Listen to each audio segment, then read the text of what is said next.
What is good, YouTube? It has been a while, but I'm back, and it's been a long while since I've made a video.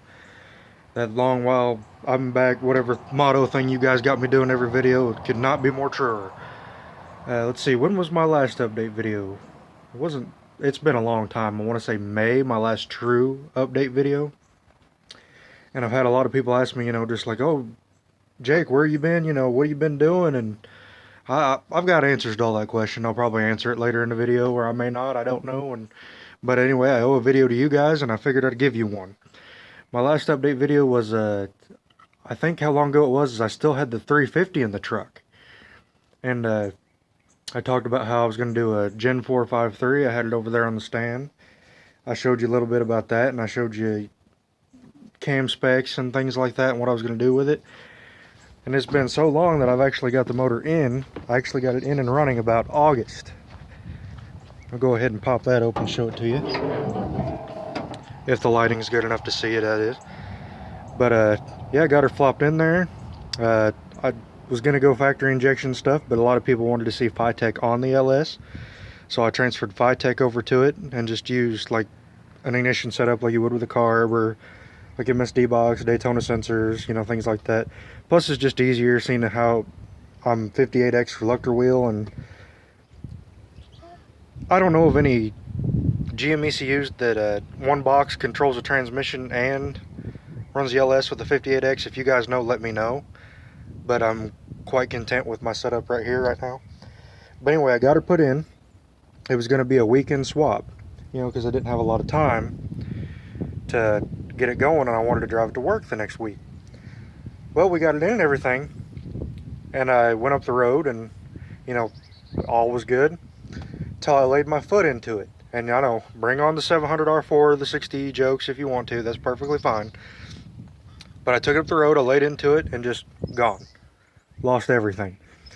And come to find out what it was, is the converter I was using was actually machined a little weird, and wouldn't go all the way onto the input shaft and the stator shaft. And it went on both of those after I rigged it, but it was so far deep into the transmission that I assumed that it engaged the pump, but it didn't, and it ended up breaking it. And come to find out that a lot of the machine work on that converter was pretty junk. So anyway, I wasn't getting pressure through the 700 and just went and fried it.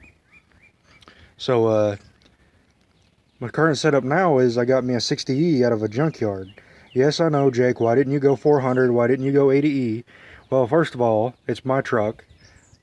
I can do what I want, right?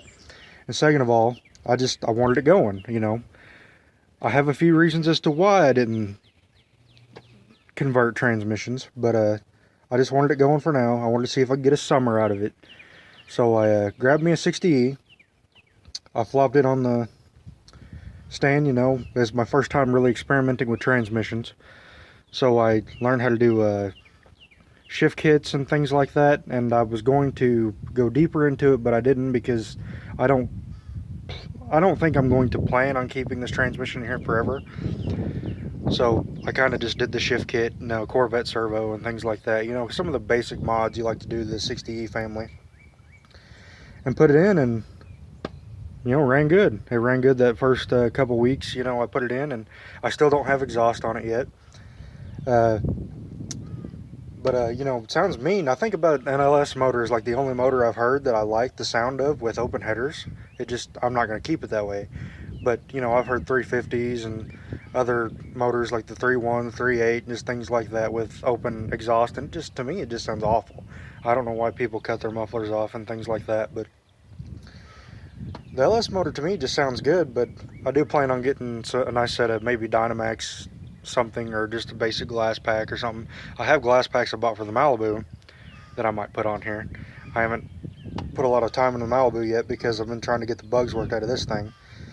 But we got the 60E put in, took it up the road, and everything was good for like the first couple weeks. Well, then it just wasn't. If I was convinced that I fried the 3/4 clutches, I was like, here we go. I was like, this is the second transmission. I said, this motor must be a little hotter than I thought it was, or just I'm doing something completely wrong. Well, come to find out what it was is the TCM isn't seeing that it's going into drive. even though I'm mainly putting it in drive. And I had a buddy of mine on Facebook named Bud Wallace tell me that if it goes into drive manually and it's not seeing drive on the TCM, it defaults to first gear and stays there. So that's why I've got it up on jack stands right now. I was going to drop the pan and bought me a new switch. I was going to swap that out. I figured I'm going to change areas anyway. I've been in front of this motor this whole time. But that's what you guys come to see, right? But I don't know if you can see it with all the sunlight, if that makes it worse, better, or what. But, you know, the 5.3 itself just runs absolutely amazingly, you know. I wanted to go like a factory style injection setup, but you know, I had so many people ask me, you know, just like, oh, try the Tech on the 5.3, see how that works out. I'm like, I'm okay with it, you know, truck already had it, you know, so heck with it, let's do it. But I've learned a lot of things, you know, in the time I've been gone.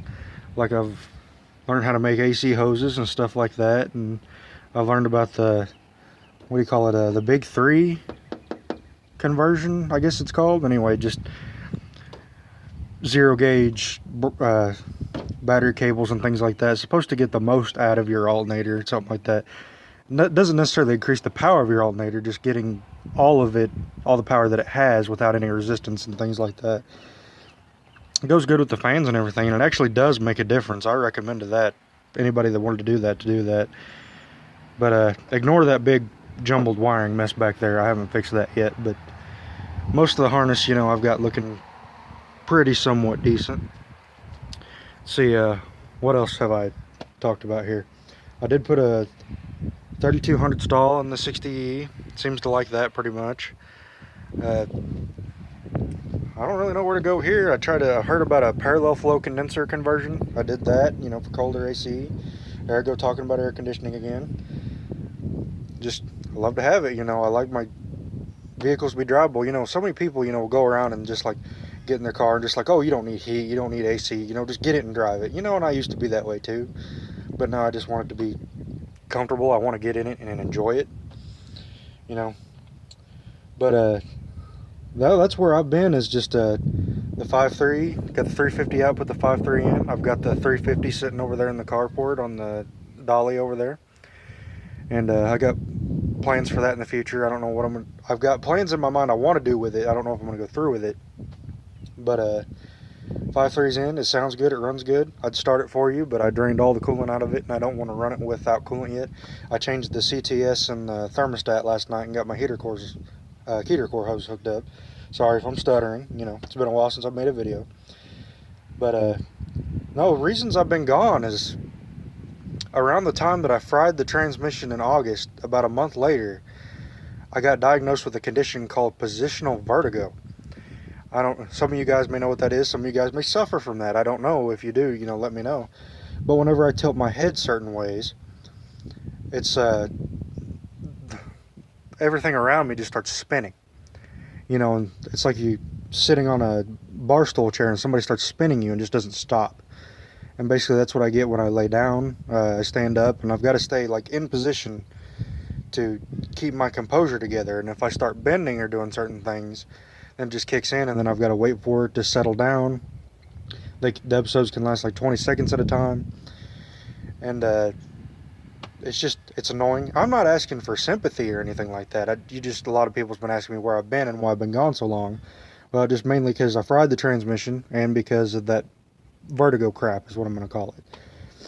And if anybody watches this that goes through with that, man, I really feel for you. You know, feel free to DM me or whatever, because that's some pretty weird stuff. But anyway, I'm not here to give you a life story. You guys aren't here for that. You're here for the truck.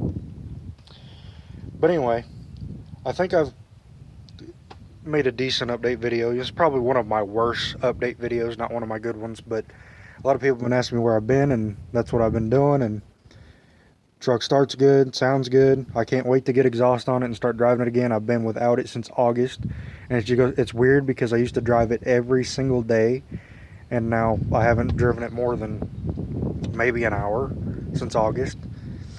But anyway, I'm rambling on. I don't know where I'm going with it. I've stood here this whole time in front of the motor, and you guys are probably like, Jake, show me this, Jake, show me that. And, you know, I don't know where I'm going with it. I need to get back into my video making groove. Anyway, I'm gonna head up out, stuttering again. Catch you guys later. Have a good one.